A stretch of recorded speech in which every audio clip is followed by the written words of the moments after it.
کہاں آتے ہیں کیا دیکھتے ہیں؟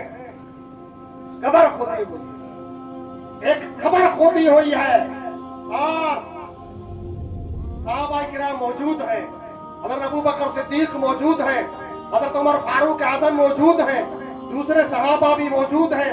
ایک جنازہ رکھا ہوا ہے، جناب رسول اللہ صلی اللہ تعالی علیہ وسلم قبر کے اندر اترے ہوئے ہیں اور کہہ رہے ہیں دو مجھے، آپ کے دوست کو مجھے دو، یعنی اس جنازے کو مجھے دو۔ خود اپنے ہاتھوں پر لے رہے ہیں، خود اپنے ہاتھوں پر لے رہے ہیں۔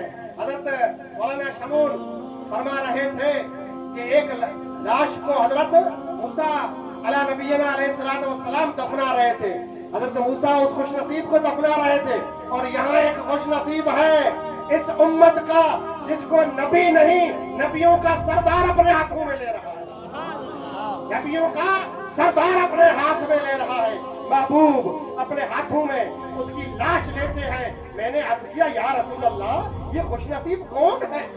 حضرت انس فرماتے ہیں، عرض کرتے ہیں یا رسول اللہ یہ خوش نصیب ہے کون؟ آقا فرماتے ہیں یہ تیرے دوست حضرت عبداللہ ذوالبجادین ہے۔ کیا ہے؟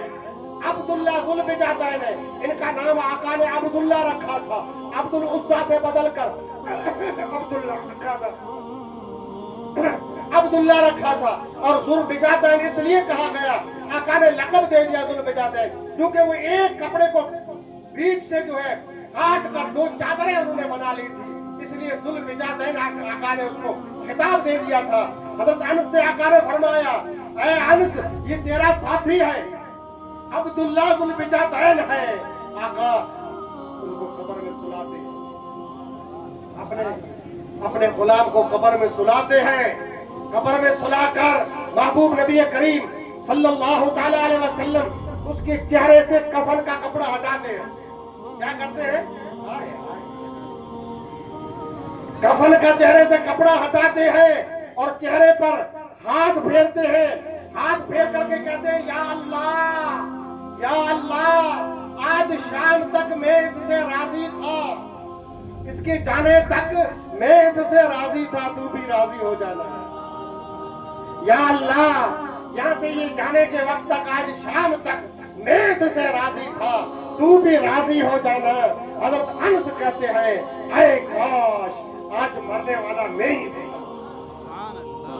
آج مرنے والا میں ہی ہوتا اور یہ آقا کے جملے میرے لیے ہوتے تو میں کتنا خوش نصیب ہو جاتا۔ اے انسان، اے قبر میں سونے والے، اے اپنے باپ کو چھوڑنے والے، اے اپنے بھائیوں کو چھوڑنے والے، اے اپنی سمپتی پوری چھوڑ کر آنے والے، اپنے خاندان چھوڑ کر آنے والے اور 360 کو چھوڑ کر آنے والے، ایک کی طرف آنے والے، تم نے کیا کمایا ہے؟ اتنا کچھ کما لیا ہے، اتنا کچھ کما لیا ہے جو خدا کی اس خدائی میں سمانا مشکل ہو گیا۔ یہ دولت اس زمین و آسمان کے بیچ میں سما نہیں سکتی جو اس اللہ کے بندے نے کما لیا۔ کس وجہ سے؟ اس وجہ سے کہ اس نے سب کو چھوڑ دیا، اس راستے پر چل پڑا جس راستے پر اللہ چلانا چاہتا ہے، اپنے بندے کو چاہتا ہے۔ تو میں یہ عرض کرنا چاہتا ہوں، میں نے شروع میں کہا تھا کہ ایک ہنگامہ معاشر ہو تو اس کو بھولوں، ہزاروں باتوں کا رہ کے خیال آتا ہے۔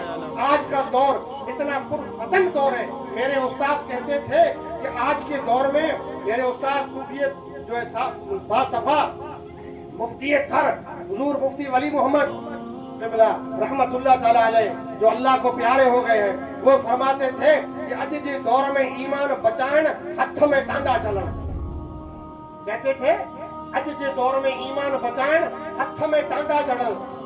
یہ اتنا پرفتن دور ہے، آج کے ٹائم میں اگر ایمان ہمیں بچانا ہے تو صرف ایک ہی راستہ ہے، وہ راستہ ہے مسجد والا، بالکل جائز، مسجد والا راستہ، ہمارے علماء کی قیادت میں مسجد والا راستہ۔